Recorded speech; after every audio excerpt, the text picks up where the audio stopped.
Welcome to the Deep Dive, the show we put together specifically for you.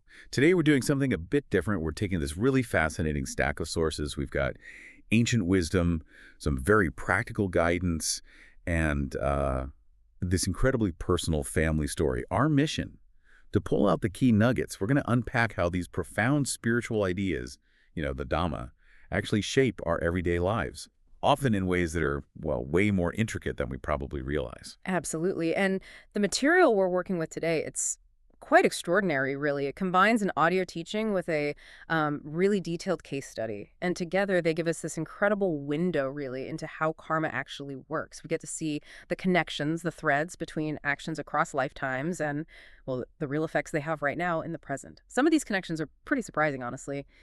Ancient wisdom, but incredibly relevant today. Yeah, it sounds fascinating. And there's this recurring message framing it all, right? That's right. The core audio teaching keeps coming back to this powerful idea.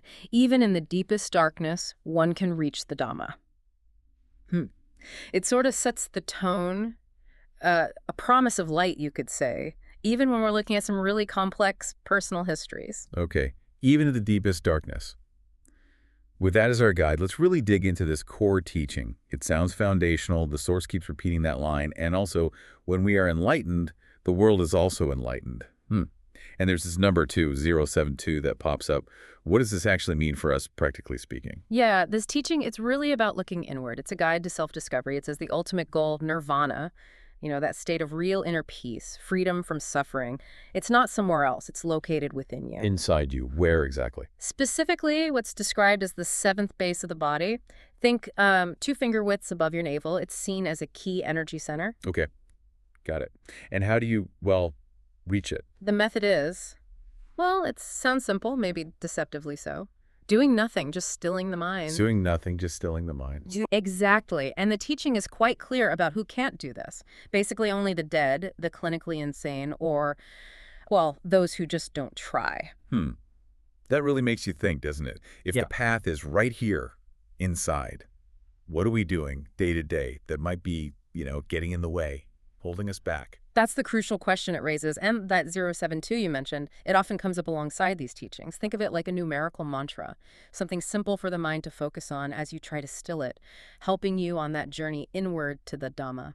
Okay, that makes sense. But wait, if the path is about doing nothing, just stilling the mind, how does that fit with the 10 practical daily practices the source talks about? Those sound like doing things. Is it a contradiction? That's a great point. It seems like a paradox, right? But doing nothing here refers more to stilling let's say, the busy thinking mind, letting go of all the chatter and distractions to find that inner quiet.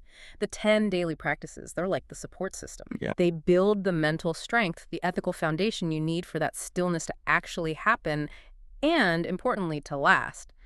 Think of it like preparing the soil before you plant a seed. The practices prepare the mind for stillness. I get it. So it's not just passively waiting. It's active work that enables the stillness. Right. You've got it. And these practices, they seem pretty involved. It's not just sitting on a cushion, is it? Not at all. They're designed to weave this cultivation into your actual life. For instance, sharing merit with family. That's about consciously directing the positive energy from your good deeds towards your loved ones, builds connection. Or journaling about spiritual progress. That's self-reflection, right? Keeping track of your inner journey. Okay. And imagine doing this, consciously recalling all the good deeds, all the merit you've built up right before you sleep, and then aiming to sleep and wake up surrounded by that feeling in a sea of merit. It sounds poetic, but it's really a mental discipline, keeping that positive energy close. I really like that image, a sea of merit. What else is in the homework list?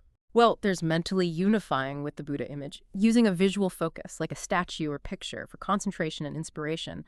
Then something really practical, taking a 1-minute meditation break every single hour, just a quick reset during the day. Sure. Very powerful. The minute an hour. Yeah. And then perceiving oneself within the Buddha, that's more advanced, realizing your own potential for enlightenment. And maybe surprisingly central, maintaining a positive atmosphere with a smile. Everywhere, all the time. The source even says a smile makes you fully dressed for life, like it's essential gear. Fully dressed, I like that. There's even a mention of a smile and get rich song, believe it or not, linking that inner state to, attracting good things. These aren't just nice ideas, they're deliberate mental training. A smile and get rich song. Okay. So these practices, they're like spiritual workouts, and you mentioned they connect to building Barami 10 Tat. Tell us about those. Absolutely. And yeah, spiritual workouts is a good way to put it. Brahmi 10 Tat are the 10 perfections. They're seen as the essential qualities you need to develop to overcome suffering and reach nirvana. They are generosity, morality, renunciation, letting go, wisdom, effort, patience, truthfulness, resolution or determination, loving kindness, and equanimity, staying balanced. Okay, quite a list. It is. But the key insight here is that enlightenment isn't usually just a sudden zap, it's built step by step. These daily practices are how you build these perfections, ideally starting young, making them habits of the heart and mind. They purify the mind, get you ready for deeper states like scaffolding, helping you build higher. Scaffolding for the soul, maybe. Yeah. Now, this next part sounds really interesting. The World Ethical Contest, or World PEC. A global contest based on the 38 blessings of life from the Mangala Sutta. That's a unique way to promote ethics. For anyone listening who might not know, what exactly is the Mangala Sutta? Right, the Mangala Sutta. It's a really important discourse in Buddhism. It lays out 38 blessings or auspicious practices. They're basically practical guidelines for living a good, ethical, fulfilling life. Not just religious rules, but universal principles for well-being, really. Good for anyone. And the World PEC takes these ancient ideas and makes them, well, active. People are really engaging with them. How so? Any examples? Yeah, the source gives some great ones, like Mike Dill from the Seattle Meditation Center. He really stresses living the 38 blessings, not just knowing them intellectually, putting them into practice daily. There's also a woman mentioned from the Texas Meditation Center, very dedicated. And then there's Grandma Molly. The story is amazing. Oh, yeah. She's 93. A veteran student. Apparently, she even proofread the entire Buddha scriptures, the Tripitaka, on a computer back in the day. And she's still sharp, vibrant, always smiling and competing in this ethics contest, aiming for the championship. At 93. That's incredible. Isn't it? She says her energy comes from cultivating the Buddha within. And then you have young Pan, also mentioned, really enthusiastically inviting everyone to join in. It shows how these teachings connect across generations. You see this blend of like intellectual study, deep practice, and youthful energy all coming together. It's quite powerful. It really is, seeing that range from 93 to young Pan. Wow. And the sources also mentioned these daily culture recitations. Sounds like a way to keep these big ideas front and center every day. Exactly, like a daily recalibration. They reinforce key principles. Yeah. Keep accumulating merit, doing good deeds intentionally. Seek the inner triple gem, the Buddha, Dhamma, Saya within yourself. Make the ultimate Dhamma the goal, always aiming for that highest realization. And view Dusitburi as a resting place. Dusitburi, that's a heavenly realm, right? A goal. Yes, it's understood as a high, refined heaven. Not the final goal of nirvana, but a significant, positive destination for practitioners on the path. A place to gather strength, perhaps. The recitations also stress unity.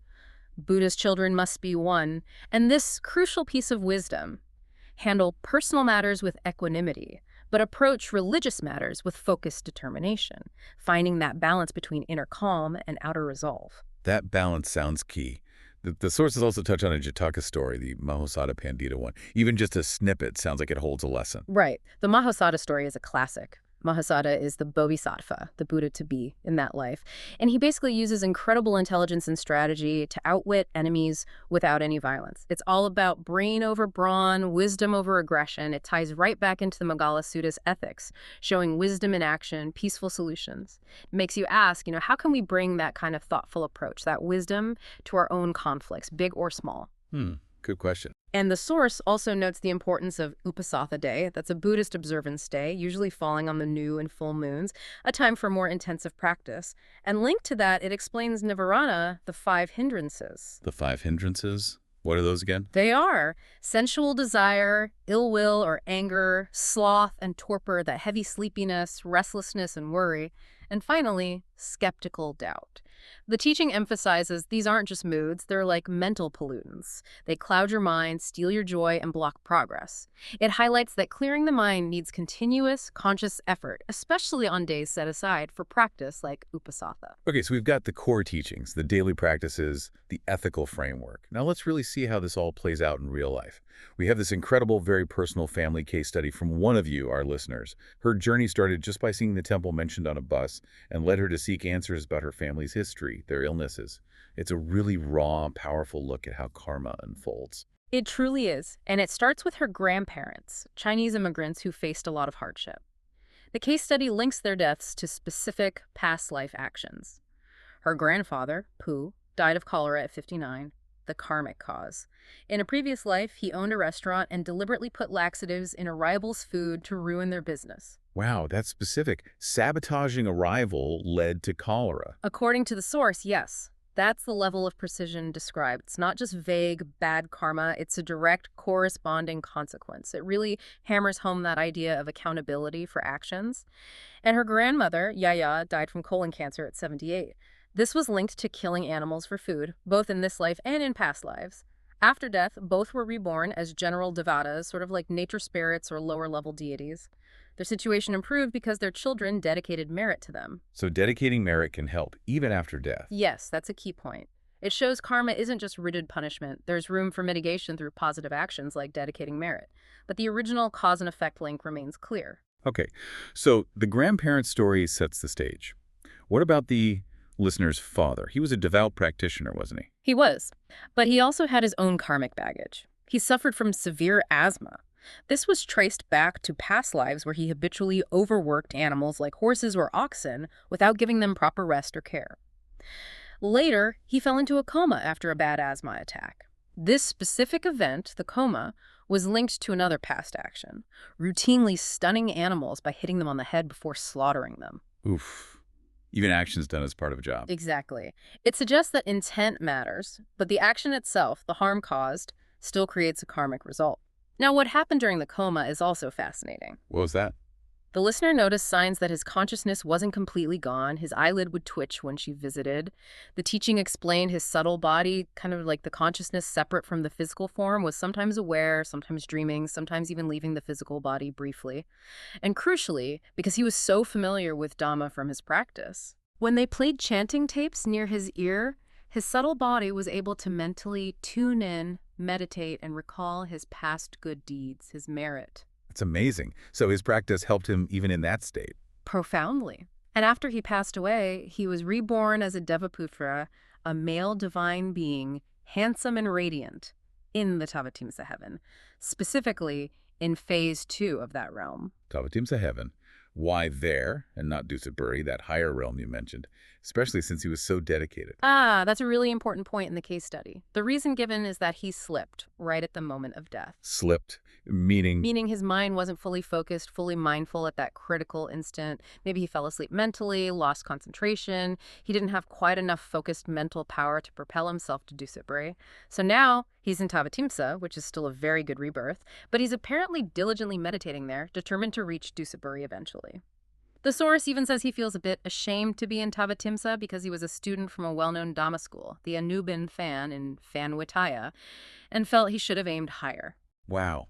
That really highlights the importance of that final moment, that final thought. It absolutely does. Mindfulness right up to the very end. Okay, let's shift to another complex relationship. The listener's paternal aunt and her adopted son, brother 5. They argue frequently. Yes, and the source gives a fascinating karmic backstory. They were actually mother and son in previous lives. But get this, in some lives, they wish to be reborn together, and in others, they wish not to be. These conflicting intentions from the past are manifesting now as this love-hate, argumentative dynamic. Conflicting wishes playing out. That's intricate. It is. And the aunt's short temper isn't just random. It's linked karmically to past lives where she argued with her own parents and elders. It creates a pattern. Plus, her current physical illnesses add to her stress and irritability. She has heart disease, high blood pressure, diabetes. Linked to karma, too? Yes. The heart issues, blood pressure, diabetes are linked, again, to past actions of overworking and killing animals. And she also had a hysterectomy, which the source attributes to kamachucham. Kamachucham. That's sexual misconduct, right? Correct. Actions that break precepts around sexuality, causing harm or breaking trust in relationships. It's a complex web of causes contributing to her current state. And the solution proposed is very direct, very action-oriented. What's the advice? The listener needs to guide Brother 5 to sincerely apologize to his aunt.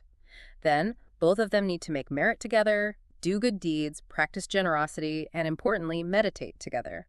The goal is for them to become masters of good temper, consciously working to change that ingrained pattern through practice and goodwill. Actively changing the pattern. And Brother 5 adoption story. How does that fit in? He found out about his biological parents when he was 6. This wasn't random either. In past lives, the same parents had apparently given him away temporarily and then revealed the truth later, mirroring this life.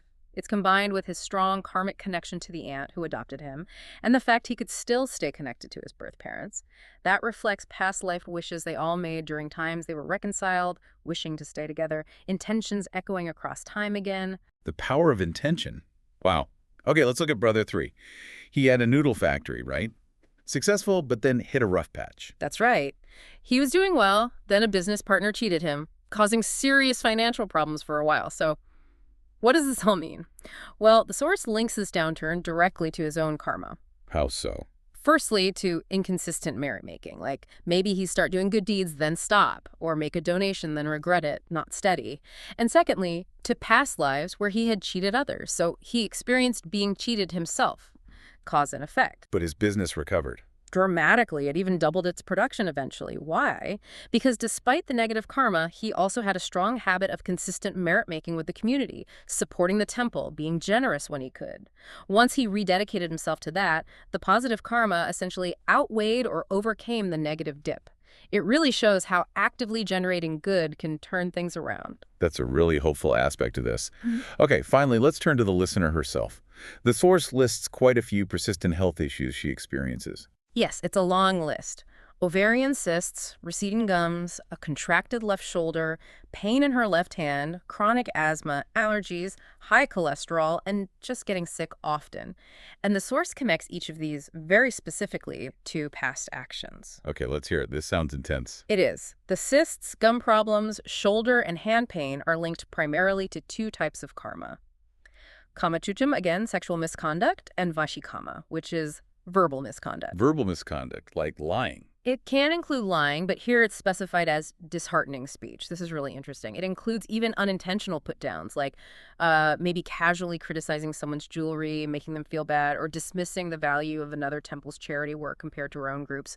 Speech that diminishes others. These were combined with karma from torturing enemies in past lives. Wow. Even casual negative comments have weight. What about the asthma and allergies? Those are linked to a past life as a soldier, specifically fiercely riding war horses for very long distances, pushing them beyond their limits. That physical strain on the mount translates to respiratory issues for the rider in a future life, and again, aggravated by karma from torturing enemies, like using methods involving water, such as waterboarding. The links are incredibly precise. It's almost overwhelming, the level of detail and connection. So with all this complex karma affecting health, relationships, finances, what's the path forward? What's the solution offered? The path is consistent across all these issues. It boils down to dedicated merit-making.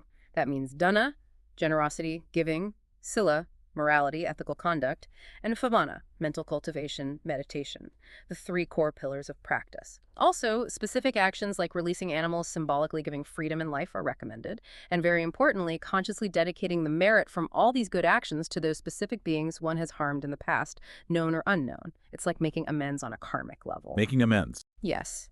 And ultimately, the solution points inward again, reaching the doctor within. That means developing concentration through meditation to access that 7th base of the body, the center of inner knowing and healing potential we talked about earlier.